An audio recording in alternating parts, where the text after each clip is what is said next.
Assalamualaikum dan salam sejahtera. So, kita teruskan dengan perbincangan berkenaan dengan habit pertama, iaitu be proaktif. So, saya rasa semua pelajar juga telah maklum berkenaan dengan sifat proaktif.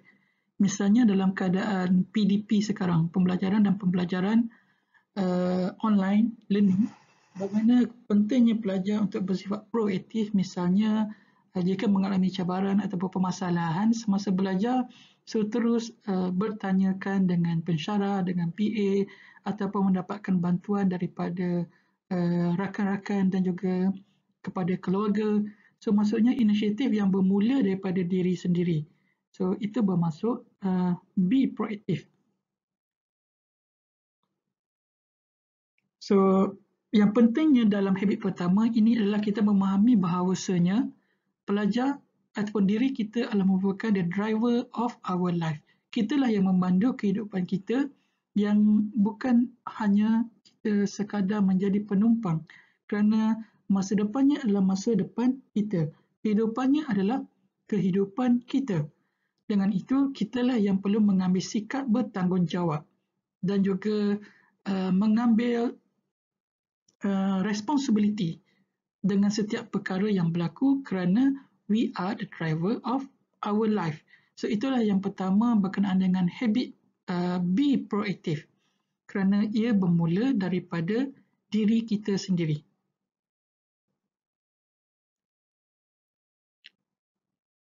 So proaktif lawannya adalah reaktif. So reaktif maksudnya kita bertindak mungkin secara melulu-lulu tanpa meletakkan suatu pemikiran terlebih dahulu, ataupun mungkin dengan mengambil tanpa perbincangan yang berlaku. So dengan itu pelajar-pelajar dalam setiap perkara.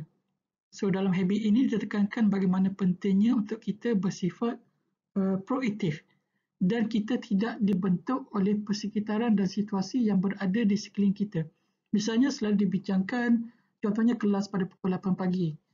So, ada pelajar yang mungkin datang lewat ke kelas, jika berlaku secara bersemuka, face-to-face kelas, mungkin disalahkan kepada bas. Mungkin juga disalahkan kepada misalnya pagi itu hari hujan. So, itu adalah perkara-perkara yang reaktif. Yang proaktifnya melihat kepada jadual bas, menyusun jadual yang betul supaya dapat hadir ke kelas pada waktunya, misalnya kelas pada pukul 8 pagi. Ataupun jika keadaan tidak mengizinkan, bagaimana dengan proaktifnya kita mungkin tumpang kawan, contohnya hujan pinjam payung dan sebagainya. So, perkara-perkara yang kita lakukan sendiri, inisiatif kita yang kita tidak lagi dibentuk oleh persekitaran dan suasana yang ada.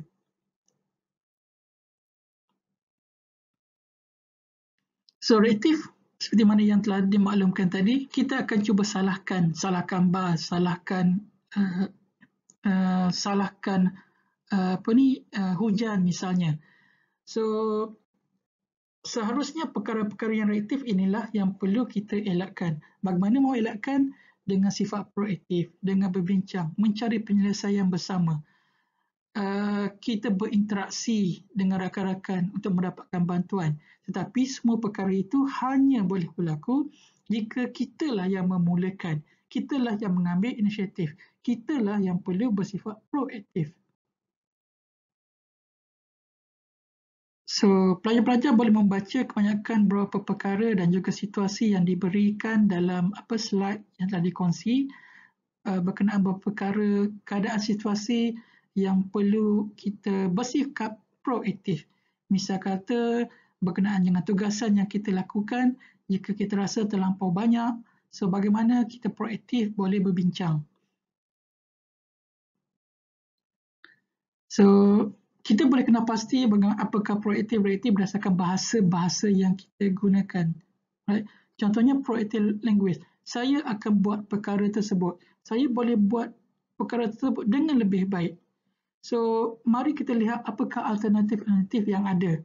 So, saya memilih untuk, so dia mesti ada penyelesaian terhadap perkara ini.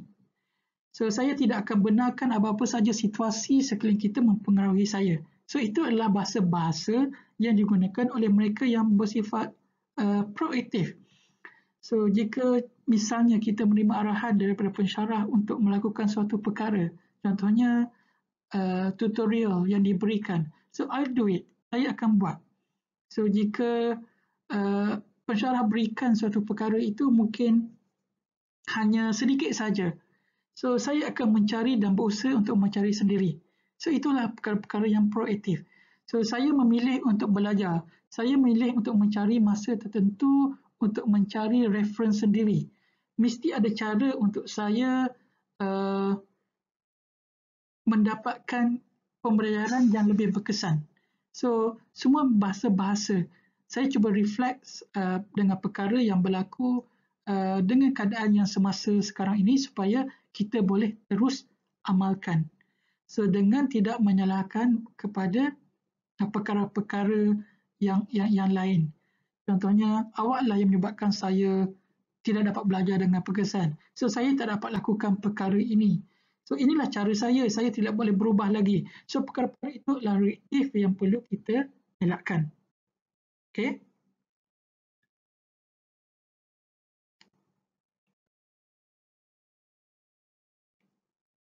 So sudah tentu untuk menjadi proaktif dia perlu dilatih. Perlu ada sifat-sifat tertentu yang kita perlu pupuk sebelum ia menjadi habit kita. So misalnya sifatnya adalah mungkin kita tidak terkesan dengan situasi yang berlaku di sekeliling kita. So sifatnya adalah kita suka mengambil tanggungjawab terhadap semua perkara yang berlaku. Kita selalu berfikir sebelum kita melakukan suatu perkara. Jika perkara buruk berlaku, kita cuba mencari penyelesaian.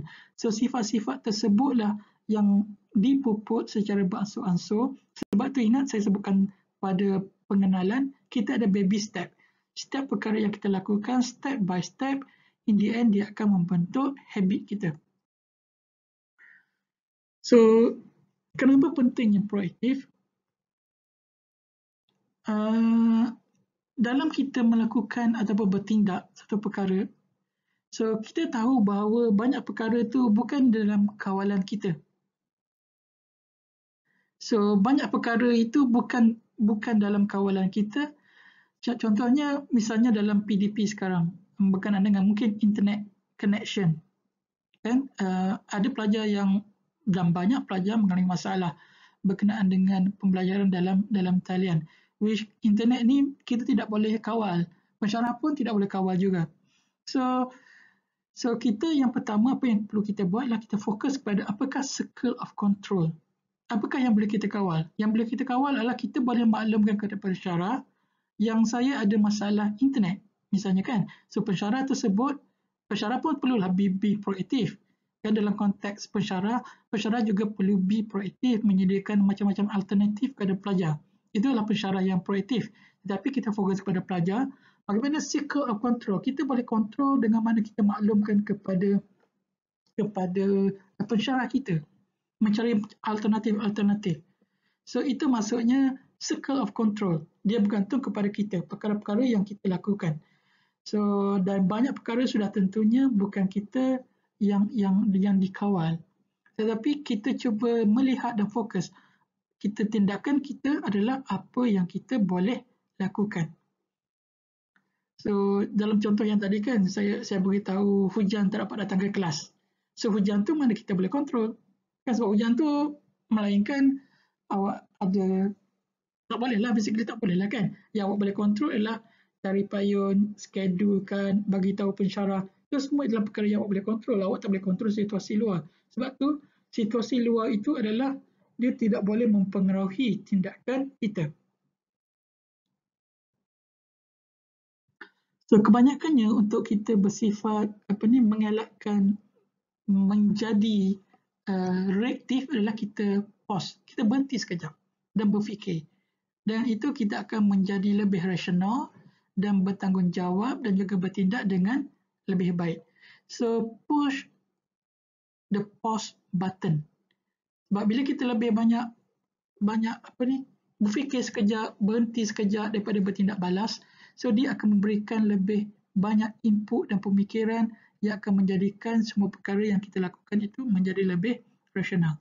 So, apa-apa saja berlaku, fikir.